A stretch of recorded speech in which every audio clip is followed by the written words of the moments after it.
Hi everyone, this is Brian Hayes, and welcome to an introduction to the alto flute. The alto flute is the third lowest in pitch of the four most common flutes in the flute family.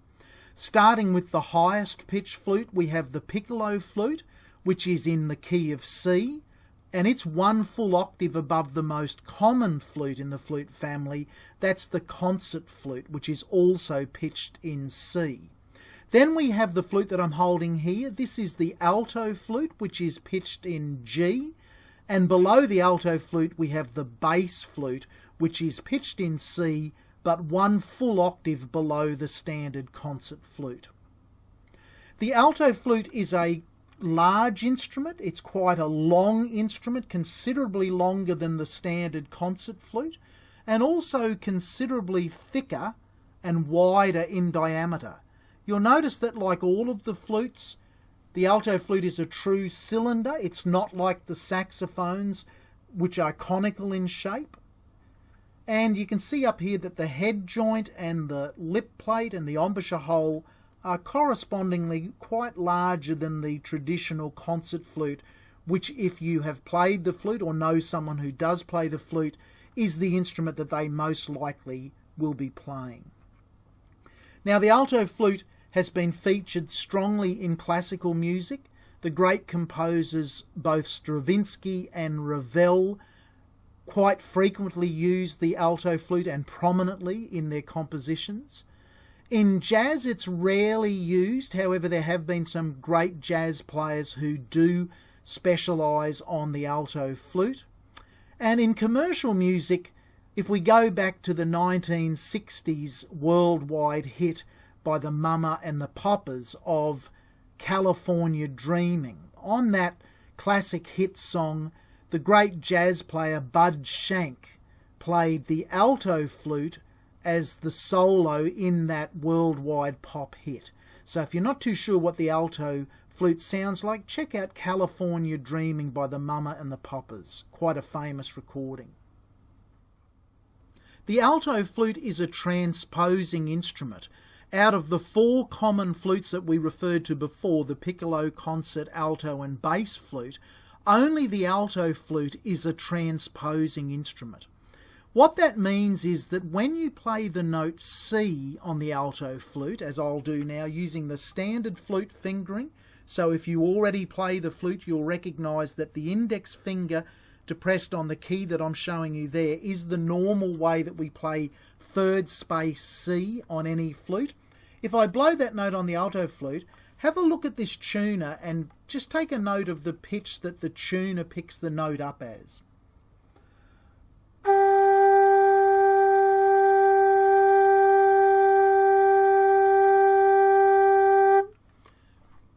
So you'll notice that the chromatic tuner has detected that what I think I'm playing as a third space C is actually the note G. So the alto flute transposes down a major fourth. And what I mean by that is, if you count backwards down a C scale, so C, B, A and G, the fourth note going backwards in reverse order, descending order in a C scale is G. And that's the transposition of the alto flute. It plays a major fourth below how it is written. Now, just to draw some comparisons, this is my Armstrong 80E low B foot concert flute, and you can see what I was talking about before. The diameter of the tube is considerably narrower on the concert flute than on the alto flute. Also, the length of the flute is considerably shorter.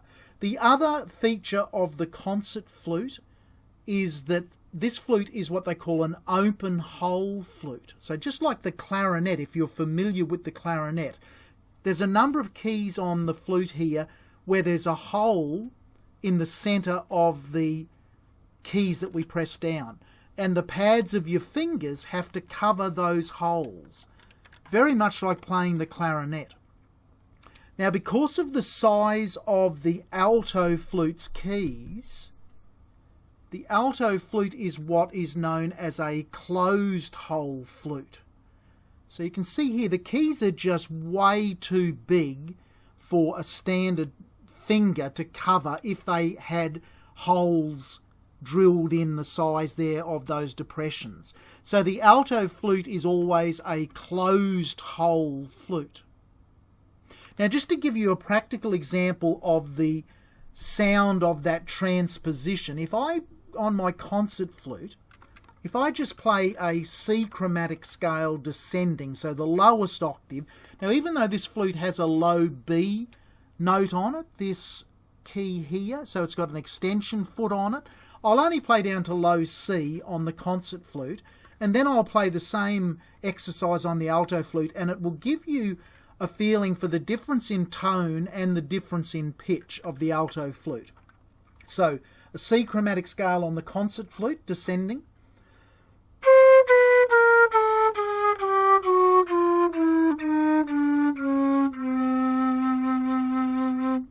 and now if I play the same C chromatic scale descending on the alto flute, it sounds like this.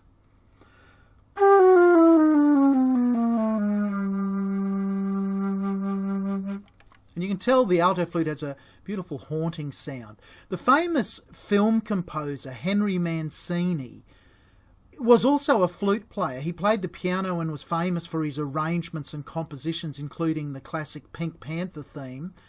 But Henry Mancini was a lover of the flute. As a player himself, he would often use the more unusual flutes like the alto flute and the bass flute in many of his most famous orchestral arrangements.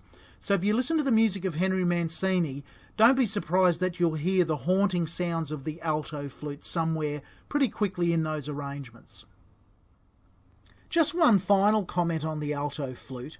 If you have smaller hands, as I have, you'll find the stretch to the very lowest notes on the right hand end of the alto flute quite a stretch indeed. For me to play down to that low C is a real stretch for my little finger, and I notice that distance being very much longer than playing the same notes on the concert flute. Just be aware of that if you do have small hands, in that unfortunately you can't do anything about the length of the alto flute. You might want to try one in a shop before you purchase, because you might just find that you simply can't reach those extreme low notes at the end of the alto flute. And of course it's the low notes on the alto flute that arrangers and composers will tend to write in their music scores. Okay, I hope that's been of interest to you, and I hope you've enjoyed that brief introduction to the alto flute.